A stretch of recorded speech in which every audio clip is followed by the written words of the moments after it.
Hello, you're listening to the Jefferson Exchange. I'm Vanessa Finney. Today on The Creative Way, I'm talking with an Indigenous woman who practices traditional weaving techniques to create works of art that are as useful as they are beautiful. Chantele Rilatos is an enrolled member of the Confederated Tribes of Siletz Indians and currently living in Crescent City. Welcome, Chantele. Hi, yes. Thanks for having me. Good morning. Well, I haven't made it to an exhibit of yours, but I have seen some of your pictures of work online. So let's start with you describing the range of products that you weave. Yeah, well, I've been weaving for a few years now, about 3.5 years, and during that time, I've made a variety of different baskets now. I've made a handful of utilitarian style baskets, so like plates and gathering baskets. I've made a cooking basket, like a soup acorn basket, we call it, and I do some basket jewelry, and I've made a few baby rattles and baby baskets.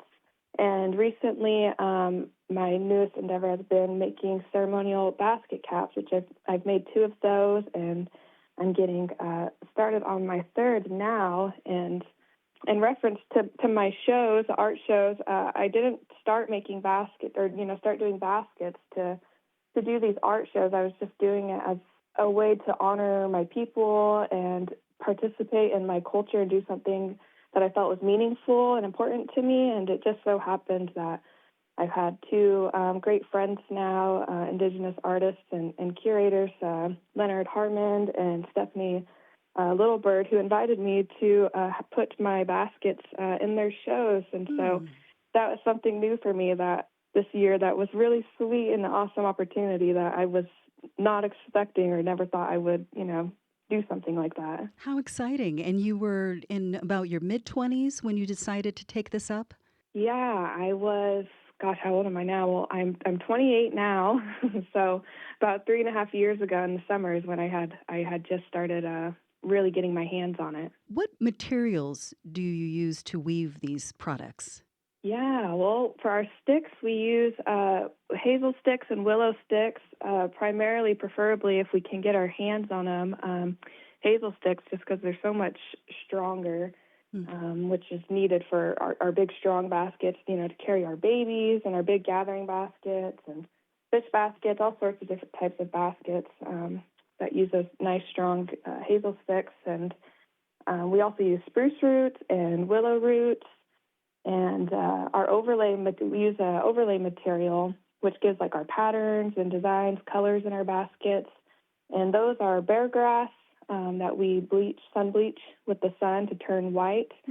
And we use woodwardia fern that we dye with alder bark to give us that nice red or copper color in our baskets. And we use the stems of maidenhair fern for the black. So those are a few different materials that we use.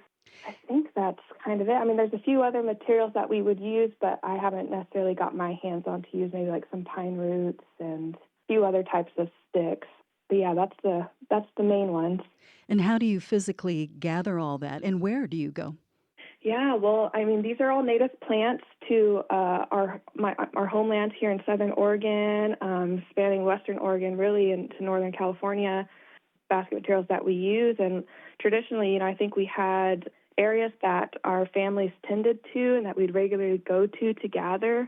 Today, it's kind of harder to find good access to safe and good materials, but we still do have places or folks that work with us, and just really, I think, really just finding your own patches and tending to your own areas out in the woods, out in the forest, on the land, and Are there kind of territories established between the gatherers?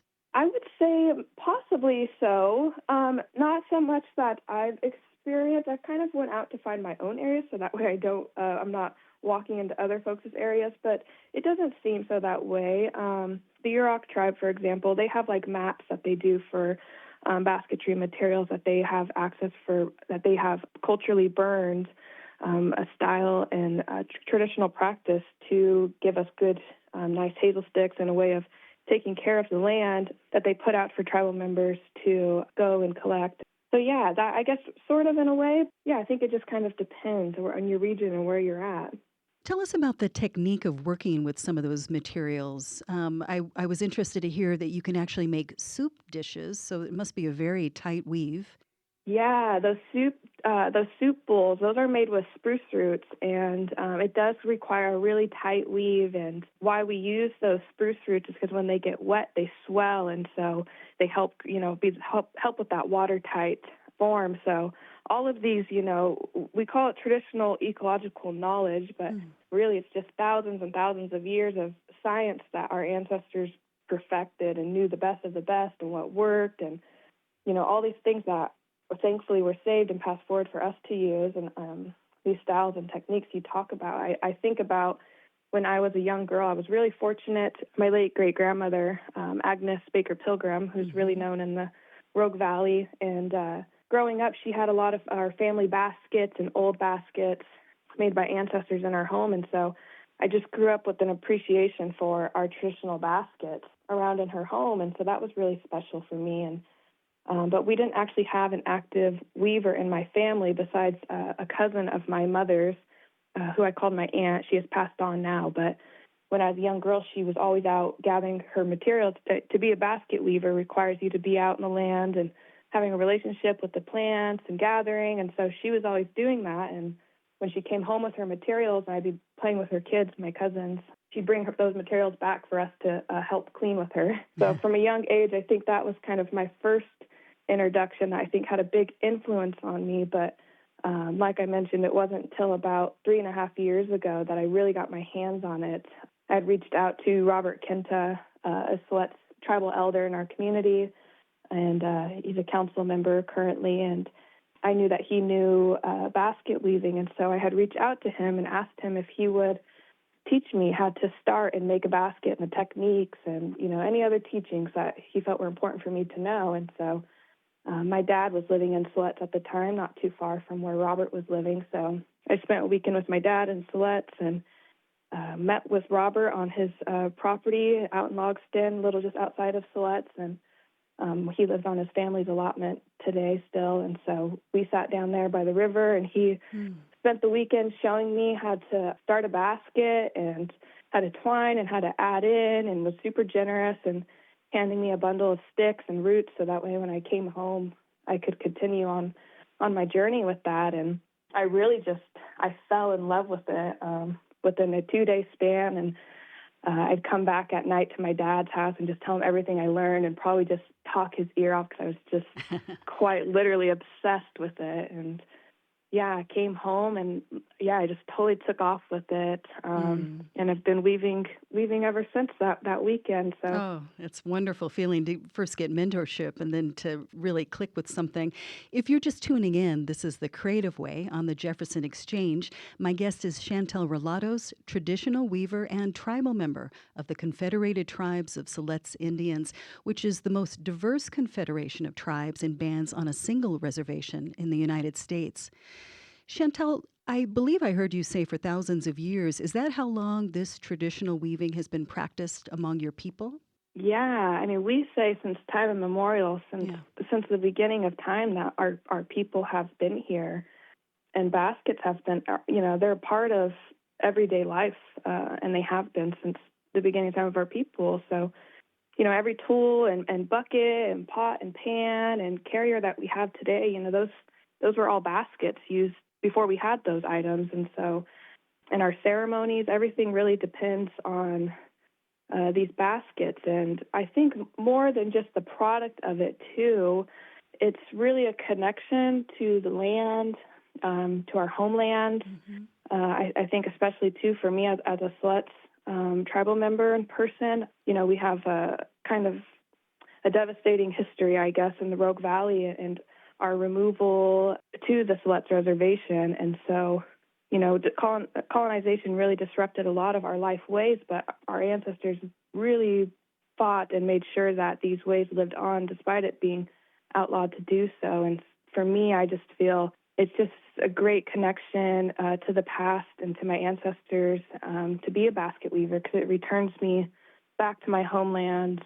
And I want to take a moment to acknowledge that the Siletz people are living descendants here of the Takelma, Shasta, and Lagawa people. and JPR broadcasts from the campus of Southern Oregon University, which are the homelands historically of the Shasta, Tacoma, and Lakawa people. And when you say what areas in Oregon, tell us what areas in Oregon those people are historically from. Yeah, that would be a large segment itself.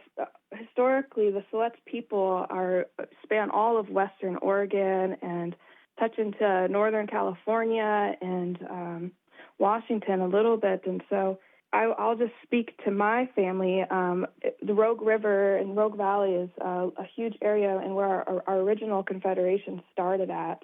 And my grandma Aggie's family, my family, where we come from, my grandmother Aggie was a Tequila person, and we come directly from right outside of Grants Pass at Jump Off Joe Creek. And her Aunt Frances also says that we come from Table Rocks and Cow Creek. So, large area within the Rogue Valley that we span from. And then that's from my mother's side, my mom Tanya. And then my dad's side, he's also a Siletz tribal member and comes along from the Rogue River as well, a little bit up in Galice. So, strong connection to place from the Rogue Valley and along the Rogue River. Yeah. Your creations were part of an exhibition in Newport earlier this year. Do you have any more upcoming shows? I know that was kind of a new thing for you, but I'm wondering where we can see your work or even buy it and learn more about this tradition. Thank you. Yeah. Well, I do have another show actually coming up and back at the VAC in Newport, starting in January, going until I think beginning of March. So that I'll be back there. Otherwise, I have created a little Instagram page, mostly for myself, just to put all of my stuff that I've made. If I remember to take photos of it, just to have it in a place. And so my Instagram art page, I guess, is chantelerilatos.creations. And so, I share a lot of my work there. But otherwise, that's my next upcoming show currently. Okay. Well, I wish I had time to talk a lot more with you, but I want to thank you so much for joining me today. It was a pleasure. And also, congratulations on celebrating your baby's birthday yesterday. Oh, thank you. Yeah. Thank you. We know you had to get childcare for today, so I appreciate your time. Thank you. I appreciate the time as well and being able to talk with you a little bit about our culture and my basket weaving, so thank you. Good luck with your next show.